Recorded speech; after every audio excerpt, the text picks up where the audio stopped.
before we're talking about digital literacy, I want to provide the Google definition of literacy, which is the ability to read and write. So under that definition, pretty much anyone over the age of 5 is literate, can read and write. But Dave has offered this definition, or kind of changed the definition of literacy by adding the word functional. Are you functionally literate? So, Dave would argue that a lot of people in our society today are functionally illiterate in the sense that, yes, they can read and write for their jobs, they can read the newspaper, they can watch the newspaper, but functionally illiterate in the sense that they can't pick up a hard book and really struggle with it and tarry with it and focus on it. And so in the same vein, the Wikipedia definition of digital literacy is an individual's ability to find, evaluate, and communicate information by utilizing typing or digital media platforms. So under that definition, both of my grandmas are digitally literate in the sense that they know how to text and they know how to, use Google Pictures and whatnot.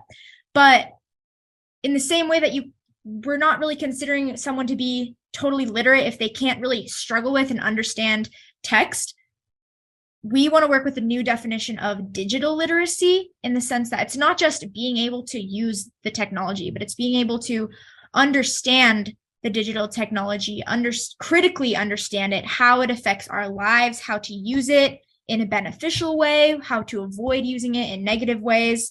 And so that's kind of this distinction that I think people think digital literacy, like when in school, for example, in high school, we were all required to take some sort of class that was like kind of getting the basics of like Microsoft and Word. And it is kind of thought of as, a digital literacy class. You're learning how to be literate in this stuff, but it's just very surface level. You know how to use it.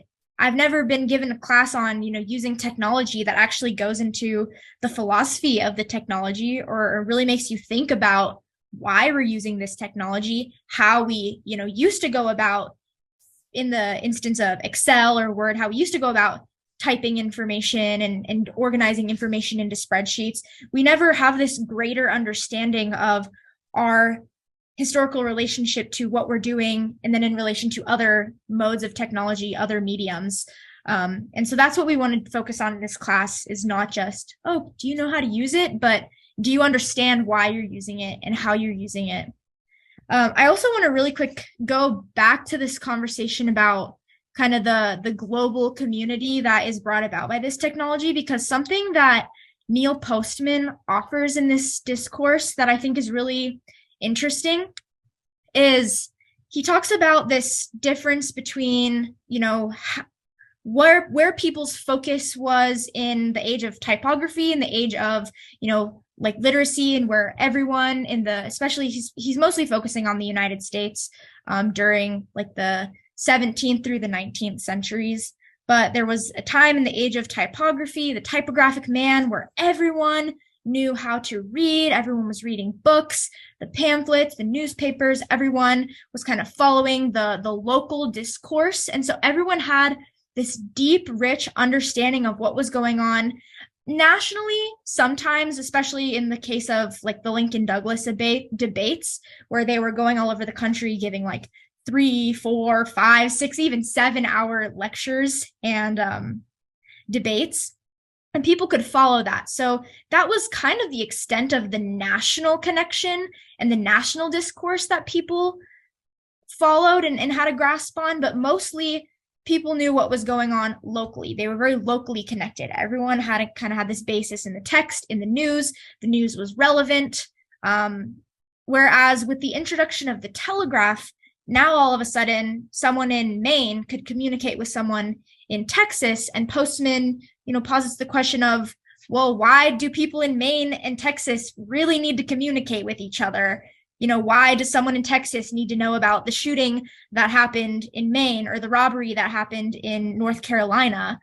And I think that kind of just gets to what you two were both talking about is, yeah, we know what's going on locally or globally, but what can we actually do about it? Is there a benefit to having all this knowledge? And today, I think it's even more exacerbated than when Postman and McLuhan were writing, in the sense that you can get on TikTok and see 10 different global issues going on at the same time, but we actually can't do anything about it. And Postman talks about this, how what did he call it? The information action ratio, I think is what he called it, changed with the introduction of the telegraph. So we used to be able to, back before the telegraph, when everything was kind of in local newspapers, we'd get a piece of information and we could take immediate action. Oh, there was this, earthquake or something that happened right here on this street, or this building is being torn down. I'm going to avoid that street.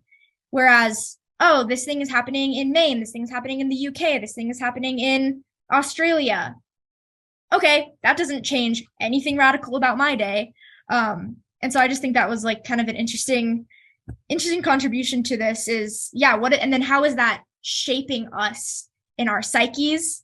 And I almost, when I was reading this, I was thinking it almost makes us like apathetic to any sort of action because we're so used to reading news that we can't do anything about. And that obviously goes into critiques of like hegemony, ideology, capitalism, all of that goes into play with our ability to feel like we can make social change. But then when we're being bombarded with news that, I guess it's good to be a globally connected citizen and know what's going on. But at what point is it too much? At what point are we just overwhelmed with information to where we can't even focus on or comprehend or feel any sort of empathy towards local situations and solve those? It's like just in Reno, I was driving down the street the other day and it was like riddled with potholes. And I'm like, that feels like an important issue that we could all as a community like rally behind, like let's clear the potholes in our community. But no one's writing newspaper articles about that. It's, oh, Biden this, oh, Ukraine war that. Okay, maybe that's useful, maybe that's important, but I, as someone living in Reno, Nevada, or in Mexico, can't really help that.